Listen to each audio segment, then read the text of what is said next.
Welcome or welcome back. I'm Jess. It's that magical time of year again, the Thanksgiving road trip.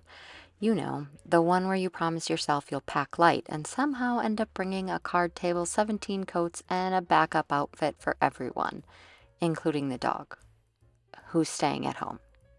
So today we're packing for a 4-day Thanksgiving trip, hotel edition, where the goals are stay organized, look semi-human, and not lose anyone's pajamas under the hotel bed again. Everything's going in these extra large canvas totes from Land's End. This isn't sponsored, but I've been using these bags since my 16-year-old was born. So, Land's End, if you're listening, let's talk.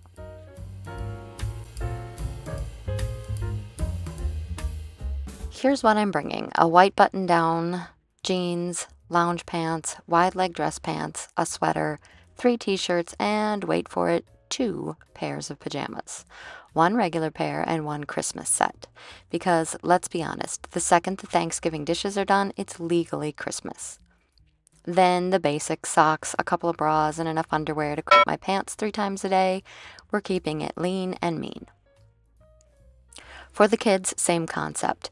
This not only makes travel light, but also cuts down on post-holiday weekend laundry misery significantly. Day 1, the drive. Comfort is the only rule. Lounge pants, t-shirt, and the sweater.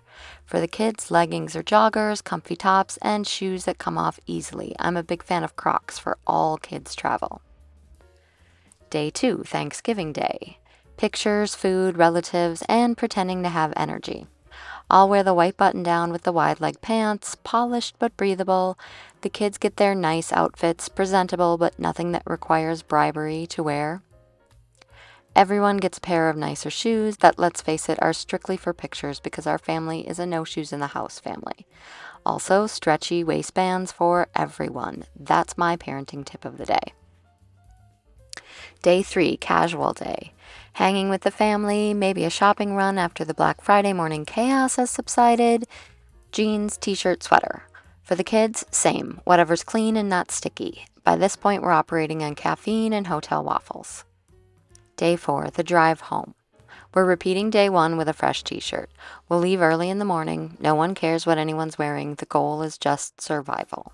All right, the $1,000,000 question. How does this all fit in tote bags? 2 words: packing cubes.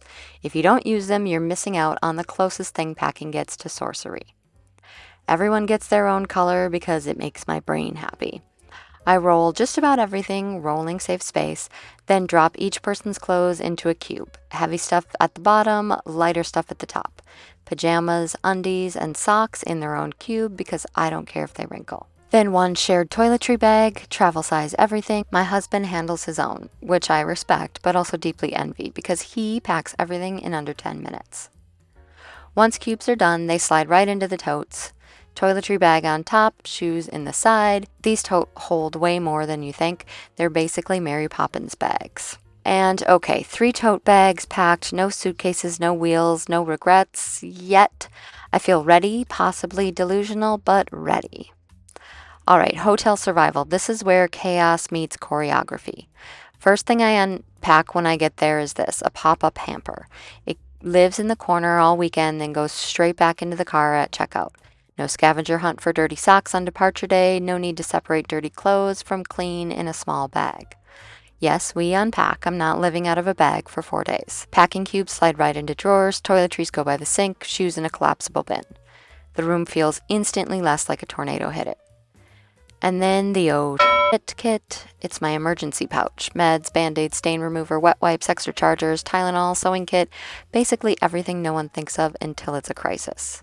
It saved more than 1 meltdown, mine included. Each kid also brings their own blanket and pillow because the hotel sofa bed linens are not it. Oh, and the chargers, because a constant loop of hotel HGTV isn't good for anyone. Everyone will have clean clothes, cozy beds, and matching Christmas PJs. In this timeline, that's basically winning at Thanksgiving. If you made it this far, thank you. You clearly appreciate organized chaos as much as I do. Hit like if you enjoyed watching me spiral into packing cube delusion, and subscribe if you want to see me try to fit Christmas gifts into the same bags next month. Spoiler, it's not going to happen. Safe travels. Happy Thanksgiving, and may your zippers, your coffee, and your patience all hold strong. Thanks for watching.